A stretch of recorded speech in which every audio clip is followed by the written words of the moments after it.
Psychotic miasm নিয়ে আজকে আমাদের মোটামুটি ভালোভাবে বুঝতে হবে। মোস্ট অফ দা টাইম যেটা হয় সাইকোটিক মায়াজম আমরা বুঝি না, এবং সাইকোটিক মায়াজমের যে সমস্যা, যেহেতু খুব অবস্টিনেট, এই একটা মায়াজম আমাদের হোমিওপ্যাথিতে, যেখানে আমাদের রোগ সারতে চায় না, এবং রোগ এদিকেও যায় না ওদিকেও যায় না, গলার কাটার মতো আটকে থাকে। সো আমরা এটাকে কয়েকটা ভাগে ভাগ করছি। আমাদের প্রথম যেটা বুঝতে হবে, এটা হচ্ছে এক্সপ্রেশন অফ সাইকোসিস। সাইকোসিসের কি ধরনের এক্সপ্রেশন আছে। দ্বিতীয়ত আমাদের যেটা বুঝতে হবে, এটা হচ্ছে এর ক্লিনিক্যাল প্রেজেন্টেশন কি।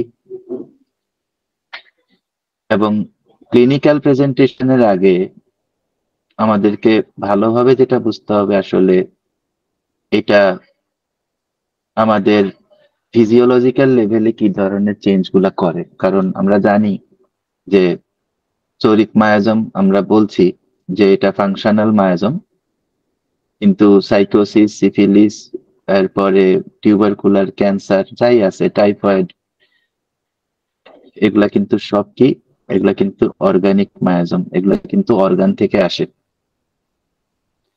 সো সবচেয়ে ইম্পর্টেন্ট ব্যাপার হচ্ছে এই ফিজিওলজিক্যাল প্রসেস গুলা মানুষের মনের ভিতর দিয়ে বোঝা, তারপরে ক্লিনিক্যাল প্রেজেন্টেশনের মধ্যে দিয়ে বোঝা।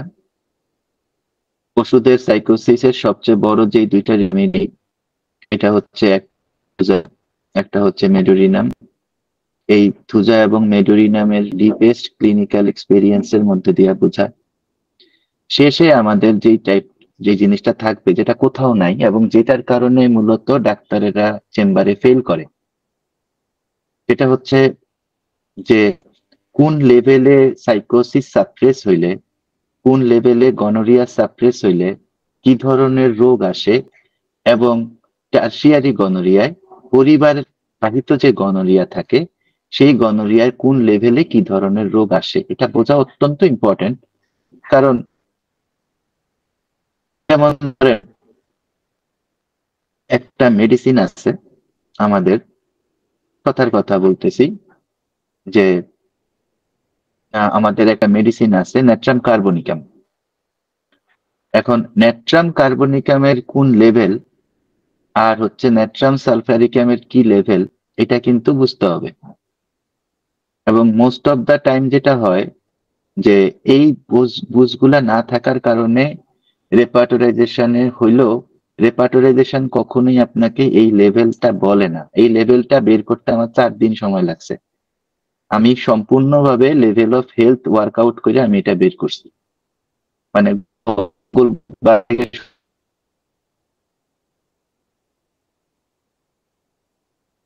শুরু করছি, একদিন একদিন করে একটু একটু করে আমার এটা পুরো জিনিসটা বের করতে হয়েছে, লেখা ছিল না কোথাও।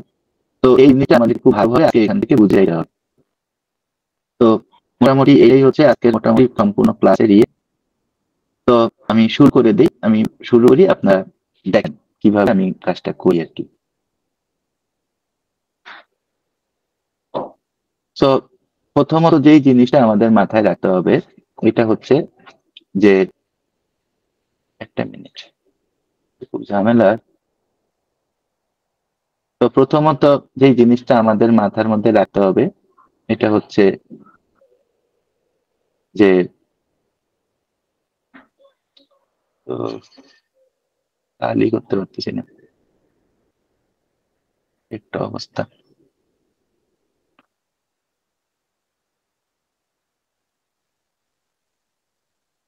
ওকে। তো প্রথমত যে জিনিসটা আমাদেরকে রাখতে হবে মাথার মধ্যে, এটা হচ্ছে সাইকোসিস হ্যানিম্যানের সময়কার ভ্যানেরিয়াল মায়াজম, ভ্যানেরিয়াল ডিজিজ থেকে হ্যানিম্যান সাইকোসিস এবং সিফিলিসকে নিছিলেন, এটা আপনারা জানেন। যারা ক্রনিক ডিজিজ পড়েন নাই, ছোট্ট করে লেখা আছে, এটা কিন্তু পড়ে নিবেন।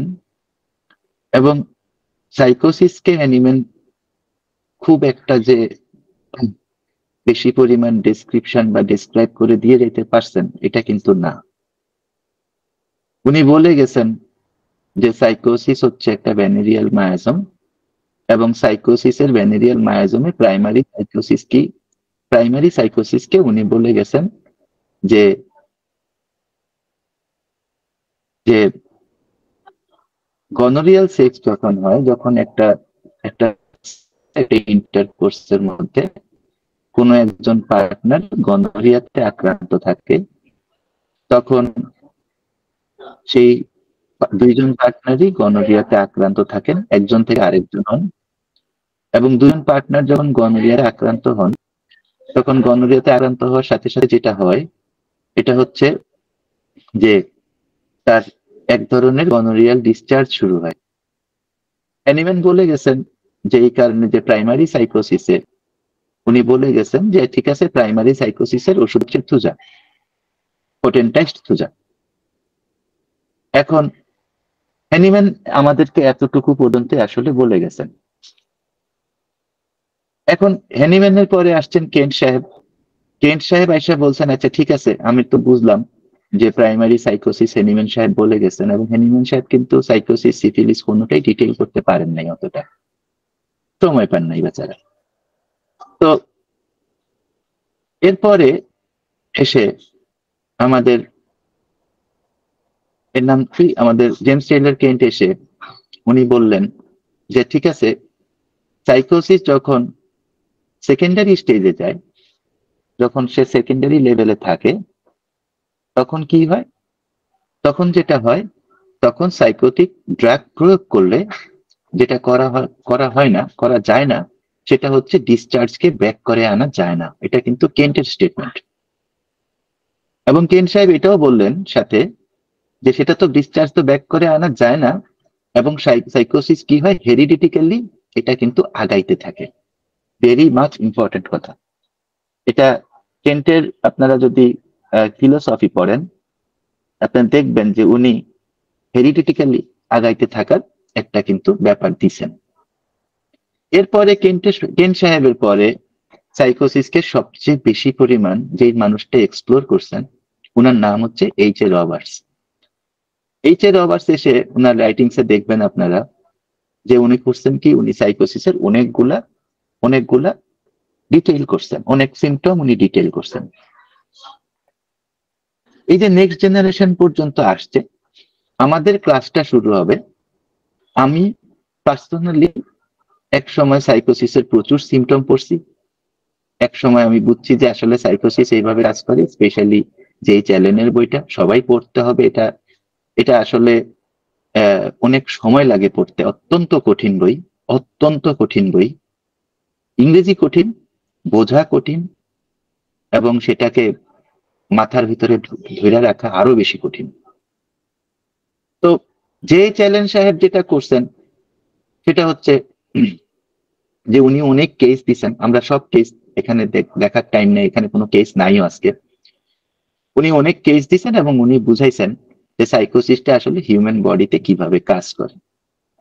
তো আমরা ওইখান থেকে শুরু করি যখন সাইকোসিস আসলে নেক্সট জেনারেশনে যায়, কারণ এখনকার সময় মোস্ট অফ দা রোগীতে আমরা সাইকোসিস পাই হচ্ছে পরিবার বাহিত। এবং সেখানে কি হয় আমরা জিনিসটা একটু দেখি।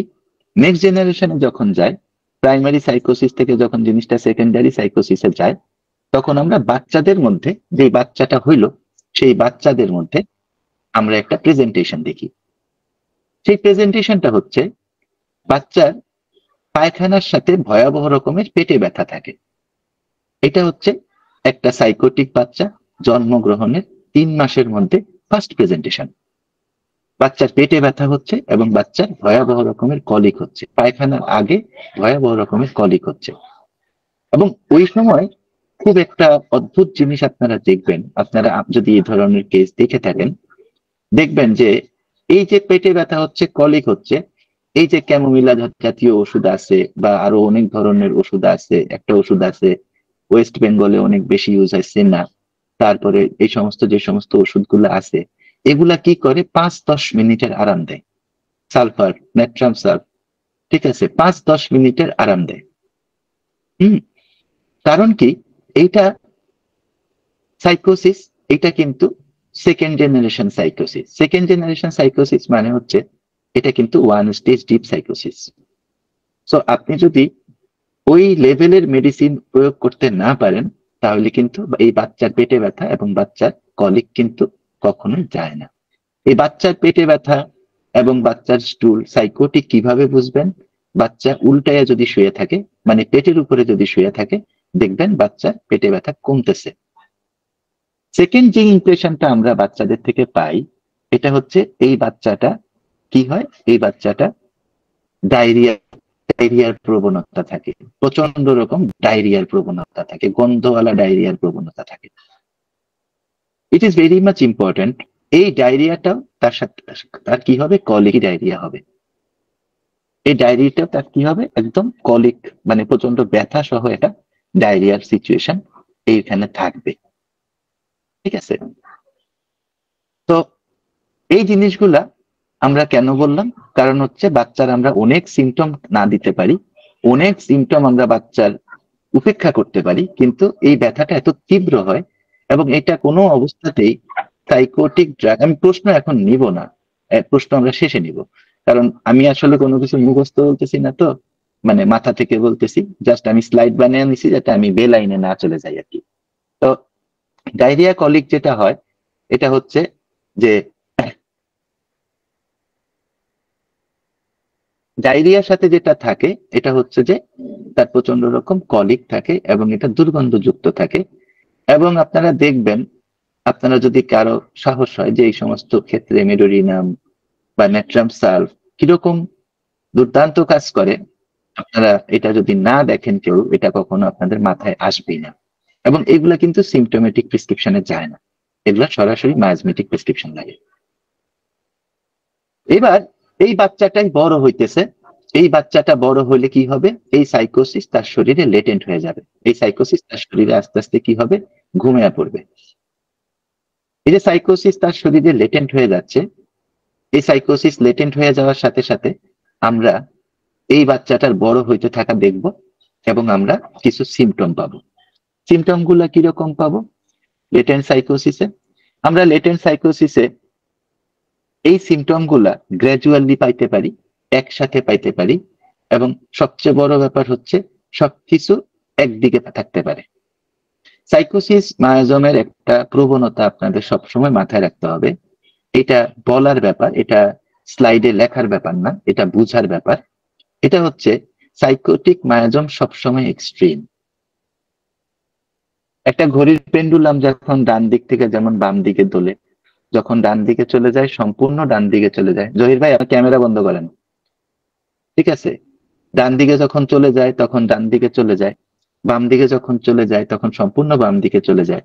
এই লেটেন্ট সাইকোসিস বুঝতে হলে একটা কথা মাথায় খুব ভালোভাবে ঢুকিয়ে রাখতে হবে, সাইকোটিক মায়াজম সব সময় এক্সট্রিম, সব সময় এক্সট্রিম। এদের কিন্তু কোনো মিডল পয়েন্ট নাই।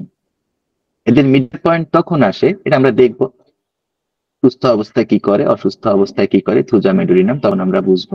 কিন্তু এই কথাটা কিন্তু খুব ভালোভাবে মনে রাখতে হবে যে এদের কিন্তু পয়েন্ট, এক্সট্রিম পয়েন্টে এরা থাকে। আচ্ছা, এবার লেটেন্ট সাইকোসিস আমরা শুরু করি। আমাদের ফার্স্ট লেটেন্ট সাইকোসিসের আমাদের ফার্স্ট সিমটম হচ্ছে যে এ অত্যন্ত সন্দেহপ্রবণ হয় এবং এর সন্দেহ প্রবণতাতে এ কিন্তু নিজেকেও বিশ্বাস করে না। সাইকোসিস এর রোগী আপনাকে বলবে যে আমি ব্যাংকে টাকা রাখি কেন জানেন, আমি কিন্তু নিজেকেও বিশ্বাস করি না। এর ওয়াইফকে বিশ্বাস করে না, এর বাচ্চাদেরকে বিশ্বাস করে না, হ্যাঁ, ঘরের সবকিছু ডাবল ডাবল চেক করে, দারোয়ান বাজার করে আনলে 10 বার চেক করে, দাম ফোন করে ইয়ে করে, ঠিক আছে? হ্যাঁ, ওয়াইফকে টাকা দেয়, ওয়াইফকে টাকা দেওয়ার পরে যতটুকু টাকা ওয়াইফ খরচ করতে পারলো না অতটুকু টাকা আবার সে ফেরত নিয়ে নেয়। সাইকোটিক মানুষের প্রবণতার মধ্যে এই সাসপিশিয়াসনেস ছাড়া সাইকোসিস হয় না, সন্দেহ প্রবণতা ছাড়া সাইকোসিস হয় না, এটা কথাটা মনে রাখবেন। এবং সেই সন্দেহ প্রবণতার ধারটা এত যে সে কিন্তু নিজেকেও বিশ্বাস করে না। এখানে আমরা একটা প্রেজেন্টেশন আমরা খুব বেশি পাই, আপনি দেখবেন, আপনারা কখনো দেখছেন কিনা জানি না, থুজার রুগী দেখবেন, সব সময় খেয়াল রাখবেন, একটা থুজার একটা কিনোট সিমটম, আসলে master symptom, Roger Morrison sir বলেন যে পা টিপা টিপা যদি না হাঁটে কোন রুগী, পা টিপা টিপা যদি না হাঁটে, তাহলে ওই রুগীর থুজার কিনা সন্দেহ আছে। পা টিপা টিপা হাঁটে, তার মানে কি? তার মানে হচ্ছে সে যতটুকু পা দিচ্ছে অতটুকু পা সে আসলে মানে নিশ্চিত করে নিচ্ছে যে আসলে এইটুকু জায়গাতে এটা কি সলিড আছে নাকি এর নিচে পানি আছে নাকি বালি আছে। থুজা। তো suspicious even don't trust himself, খুবই ইম্পর্টেন্ট সাইকোটিক সিমটম।